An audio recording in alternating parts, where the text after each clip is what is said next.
Good morning. Glory to universal God, source of all creation. My roses are coming in pretty good.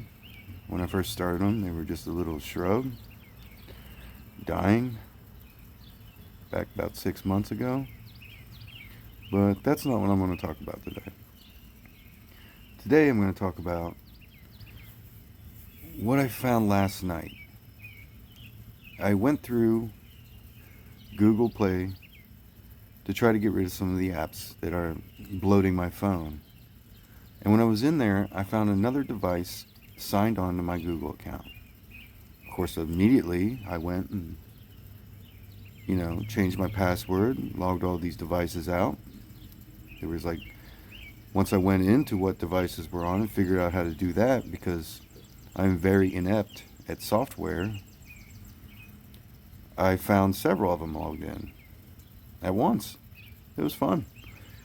I'll show the pictures on screen if I can get this editor to work right.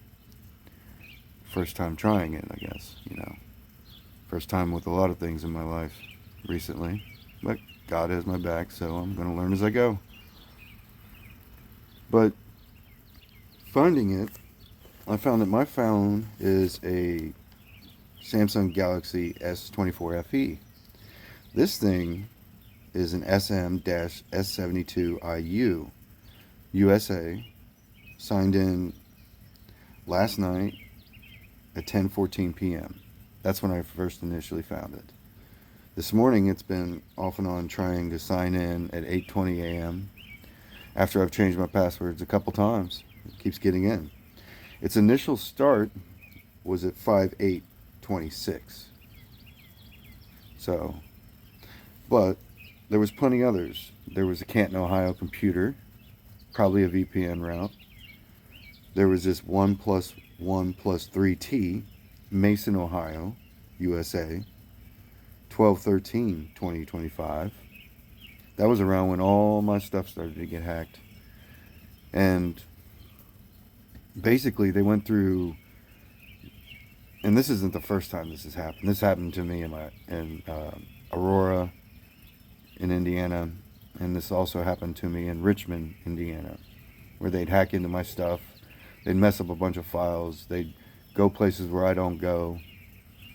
They created ghost drives and stuff like that. They basically just mess around with my life as hard as possible.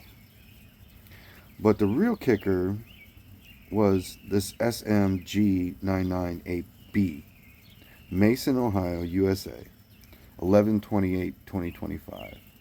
It logged in twice that day. The weird thing about that is that was Thanksgiving when I had family down. And one of those family members, I'm pretty sure, is in a cult. And it's one of those cults that you see online that for some reason people don't want to talk about. Because they'll talk about I've looked up several evil cult things, and because I ain't into that. I don't want to be into that. I turned them down when they came to me. Turned down a lot of organized religions too. But it's like, kind of all starts to fit together. Because that's when everything here, where I live now, started going to shit. It was around, between November and January. They started messing with everything in my life, from my phone calls to my emails to my mail.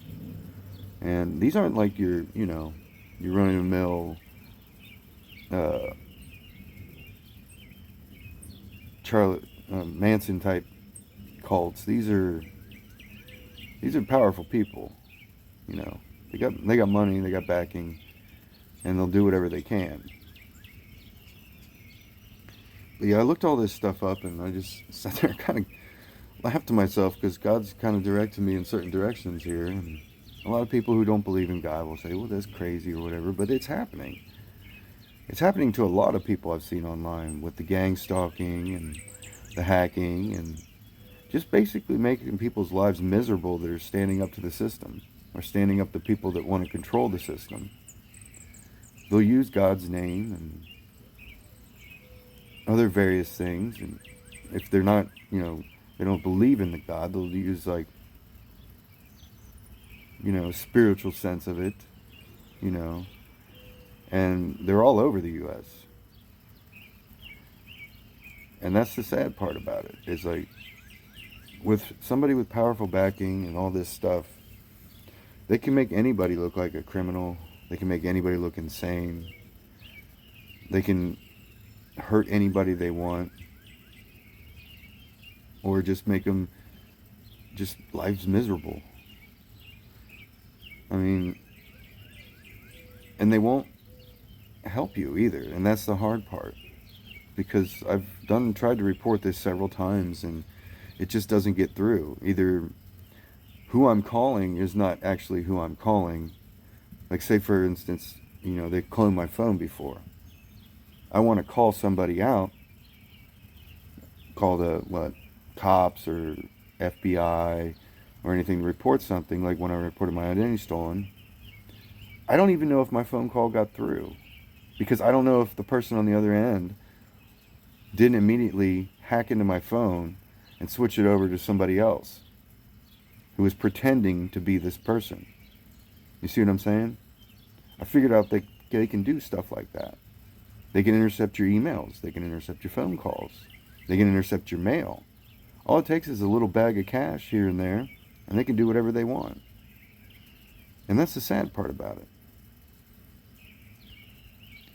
What is a poor person, who can't afford a lawyer, and even when I was going to a lawyer, in Richmond, Indiana, I tried to go to several lawyers.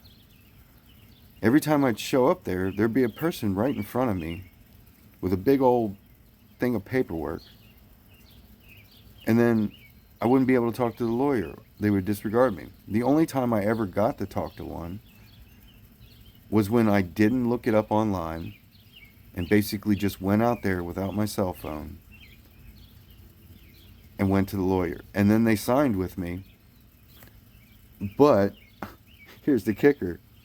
A week later, when he was supposed to contact me after I paid him money, he didn't respond anymore. And he said, "There's nothing there, I can't help you." So I walked into the office, and there was again somebody with a stack of paperwork. And it's like, as a poor person, how do you fight this? And back then I used to panic. And it's still unnerving, I'm not going to lie. It hurts, not being able to get help in a system that doesn't want to help people like me. I'll get accused of everything under God's green earth, but nobody will actually want to help. And it's just like, before, when I didn't have God, I would get really upset, really paranoid. I would lose all sense of track of thought and understanding. But now it's more of a clarity, peaceful thing. It still bothers you. But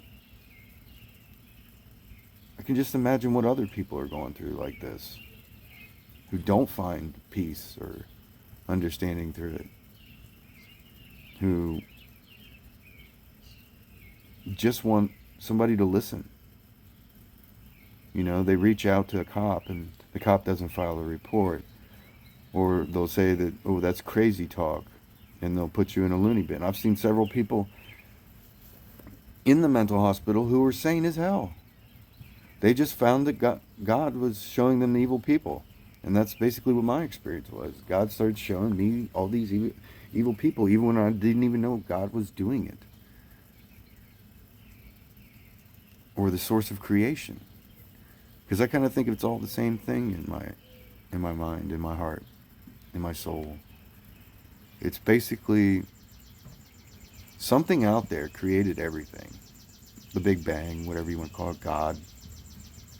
It's like a sense of feeling, of love, of understanding, of knowledge, of compassion, of mercy, of forgiveness, of creation, of growth. And what it's fighting against is the dark one, Satan. nothingness, corruption, power, wrath, hatred, discrimination, pretty much all the evil things. And people say, oh, there's no good, there's no evil. Some of these spiritual people say that. But that's not what's really going on. And you can see it plain as day, and you can feel it. It's just like when somebody comes up to you and was to punch you in your face. Now, anybody that would sit there and tell you, oh, there's no good and evil, I'm sorry, but that's a lie. When you are a sentient being, you can sense it, just like any creature can sense it when it's in danger, when its existence is about to be erased. But sentient creatures, we have a big brain pan, therefore, we can affect a lot more of what's around us. We can destroy a lot more. Now, don't let your ego get ahead of yourself. We're not all that powerful as we like to believe. Nowhere near as powerful as the source of all creation, God. But we have enough to affect everybody else on this planet, and ourselves, and nature, and the planet itself. We have that kind of knowledge and power. And we have to use it. And that is what is the essence of good and evil. It's basically your intelligence, a sentient being's intelligence. And I believe this throughout all the universe, that there's probably sentient beings that have to go through this. And they have to fight what's good and evil, what's balance, what unbalances it. Because nature can just, the universal nature of everything balances itself out, the yin yang. No problem with that. We upset it if we go evil. And people doing this stuff, they're evil.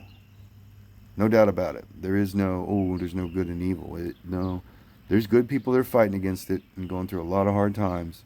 And then there's evil folks still trying to maintain control. Still trying to destroy things. Still trying to have wrath and greed and hate. And it's wrong. And I believe that's why I'm being targeted. I may have been a fuck up in my past life. Excuse the language. Not my past life, but, before I found everything out, before I quit hard drugs back in 2007. But I never hurt anybody hard enough to deserve this. And it didn't start until I started posting online back in 2012. 2012 was about just comments, here and there, warning people something's wrong, this person's corrupt, that person's corrupt.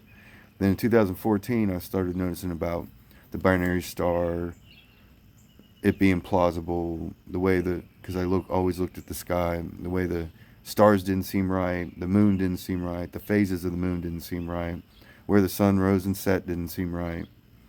Then I started noticing weather patterns and, geological things, because I wanted to be a paleontologist when I was little, like volcanoes being more active. And it just started to all add up. And the more I found out, the more backlash I got. The more hacking, the more suppression of what I was saying. And it just kept getting worse and worse and worse, to the point to where I've literally had somebody say they were poisoning me being poisoned, me telling the police that I was poisoned in Richmond, how they did it, and the cop investigating didn't do a dang thing about it. They took me to the hospital, they wrote some notes down at the hospital, and said it was drug addiction because I was on marijuana. Marijuana? For real? Marijuana causes that? No. You don't sit there and vomit for 2-3 days straight, pass out on the floor in a high fever, shaking, for marijuana. The person told me he was putting stuff in my food and drink. And the cops didn't listen to me. They went and talked to the guy and said, oh no, he didn't do anything.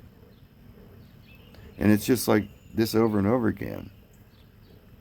And I think that some of these people in this cult believe that I'm some sort of prophet or something. No, I don't see it as that. I'm more of a teacher, a messenger, trying to warn people. You can call me a prophet or whatever, but that's just ego. Forget all that. But they think I'm that, and they're stuck on it. They think I'm valuable or something. And if I don't play by their rules, they start to backlash, and that in lies the problem. I don't have money. I don't have power in this system. I don't really want money or power in this system. I just want peace and to be able to warn people. But I can't do that because they block everything. I've noticed like these videos are getting less and less views as well. And that can be understandable. I'm a small channel. But it's just like everything seems to line up. Like, why did this family member that was so concerned for me pass me 3 times on the highway without picking me up that one day I went to the courthouse with the evidence? Why did that happen? Why is it coincidental that that same family member was at the Thanksgiving dinner?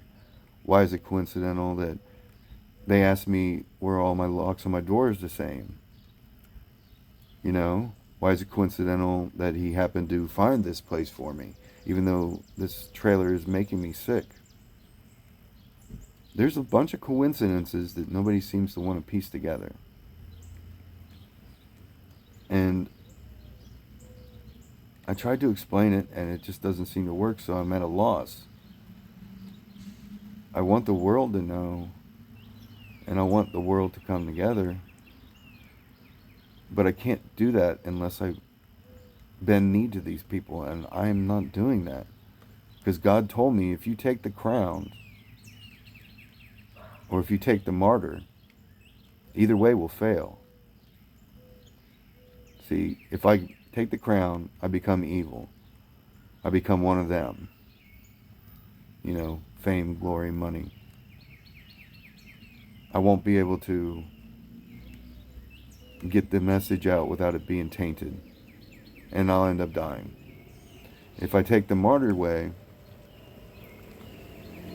I won't be able to keep the message around long enough because these people will turn it into a religion, and from what I've seen time and time again, they use religion, organized religion, to control people. So either way, you're kind of screwed, and I'm not the only one going through this. Those Cult Online or Starseeds or Chosen Ones or whatever you want to call them, they all seem to be power hungry for the most part. There's some that are just down to earth and good people, but I don't think they're involved in the cult. It's hard to tell online because there's so much AI and deception, and usually the only ones that get promoted are the ones that have a hidden agenda or something. And at this point, I'm at a loss with it. I can only just record things of what's going on in my life, record what God tells me and how I feel. And he doesn't talk to me, but he gives me like, it's weird. It's like a sense of a gut feeling, you know? I don't know if anybody else has ever experienced it, like a sinking in your gut, but nothing's really wrong. Or you'll get like a moment of joy, but nothing's really joyous. It's kind of like that. But anyway, that's all I got to say about that. That Pirate Roberts, out.